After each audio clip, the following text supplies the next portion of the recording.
Bismillahirrahmanirrahim. Payg'ambarimiz Muhammad alayhissalatu vassalam hadis muboraklarida marhamat qilib aytadilarki: "Al-halalu bayyinun wal haramu bayyinun." Halol ochiq oydin, harom ochiq oydindir.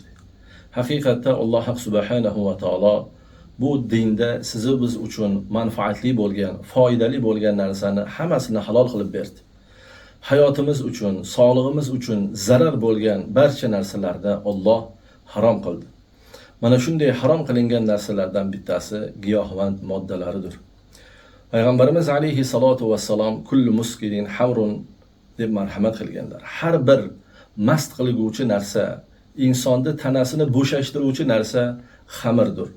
Ya'ni aqlni oluvchidir va har bir insonni aqlini oladigan narsa bu harom ekanligini payg'ambar alayhissalatu vassalam marhamat qilganlar. Shuning uchun mana bugun 26-iyun butun xalqaro miqyosida giyohvandlikka qarshi kurash kuni. Har birimiz bu illatdan ogoh bo'lishligimiz, oilamizda, mahallamizda, shaharlarimizda bu kabi insonni aqliga, uni jamiyatiga zarar beradigan narsalardan xalos etishlikka majburmiz. Xususan yoshlarimizda.